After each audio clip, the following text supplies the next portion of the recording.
Hello दोस्तों, राधे राधे। आप लोगों का खूब सारा स्वागत है हमारे चैनल में।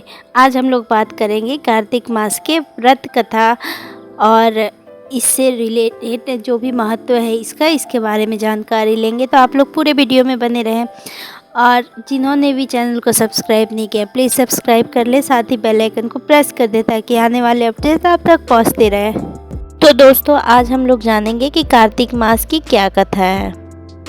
कार्तिक मास में भगवान विष्णु धरती पर जल में वास करते हैं, इसलिए इस महीने में ब्रह्म मुहूर्त में स्नान करने का विशेष महत्व है। कार्तिक मास में भगवान विष्णु और माता लक्ष्मी को प्रसन्न करने के लिए और उनकी कृपा प्राप्त करने के लिए आपको इस कथा का पाठ रोजाना करना चाहिए, जो कुछ इस प्रकार से है। नैमिषारण्य तीर्थ में सूत जी ने 88,000 सनकादि ऋषियों से कहा, अब मैं आपको कार्तिक मास की कथा विस्तार पूर्वक सुनाता हूँ, जिसका श्रवण करने से मनुष्य के सभी पाप नष्ट हो जाते हैं और अंत समय में वैकुंठ धाम की प्राप्ति होती है। सूत जी ने कहा, श्री कृष्ण से अनुमति लेकर देवर्षि नारद के चले जाने के पश्चात सत्यभामा प्रसन्न होकर भगवान श्री कृष्ण से बोली, हे प्रभु, मैं धन्य हुई, मेरा जन्म सफल हुआ। मुझ जैसी त्रिलोक के सुंदरी के जन्मदाता भी धन्य हैं, जो आपकी 16,000 स्त्रियों के बीच में आपकी परम प्यारी पत्नी बनी। मैंने आपके साथ नारद जी को वह कल्प वृक्ष आदि पुरुष विधि पूर्वक दान में दिया, परंतु वही कल्प वृक्ष मेरे घर लहराया करता है और यह बात मृत्यु लोक में किसी स्त्री को ज्ञात नहीं है। हे त्रिलोकीनाथ, मैं आपसे कुछ पूछने की इच्छुक हूँ। आप मुझे कृपया कार्तिक महामत्य की कथा विस्तार पूर्वक सुनाइए, जिसको सुनकर मेरा हित हो और जिसके करने से कल्प पर्यंत भी आप मुझे विमुख न हो। तब सूत जी आगे बोले। सत्यभामा के ऐसे वचन सुनकर श्री कृष्ण ने हंसते हुए सत्यभामा का हाथ पकड़ा और अपने सेवकों को वहीं रुकने के लिए कहकर विलास युक्त अपनी पत्नी को कल्प वृक्ष के नीचे ले गए। फिर हंसकर बोले, हे प्रिय, 16,000 रानियों में से तुम मुझे प्राणों के समान प्यारी हो। तुम्हारे लिए मैंने इंद्र और देवताओं से विरोध किया था। हे कांति, जो बात तुमने मुझसे पूछी है उसे सुनो। एक दिन मैंने तुम्हारी इच्छा पूर्ति के लिए गरुड़ पर सवार होकर इंद्रलोक जाकर कल्प वृक्ष मांगा। इंद्र द्वारा मना किए जाने पर इंद्र और गरुड़ में घोर युद्ध हुआ और गौलोक में भी गरुड़ जी गौओं से युद्ध किए। गरुड़ की चोंच की चोट से उनके कान एवं पूंछ कटकर गिरने लगे, जिससे 3 वस्तुएं उत्पन्न हुई।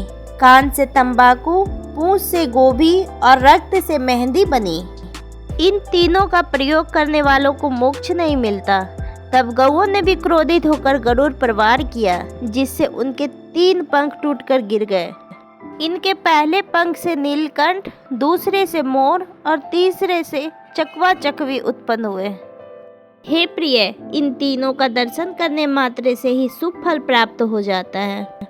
यह सुनकर सत्यभामा ने कहा, हे प्रभु, कृपया मुझे मेरे पूर्व जन्मों के विषय में बताइए कि मैंने पूर्व जन्म में कौन कौन से दान, व्रत एवं जप नहीं किए हैं।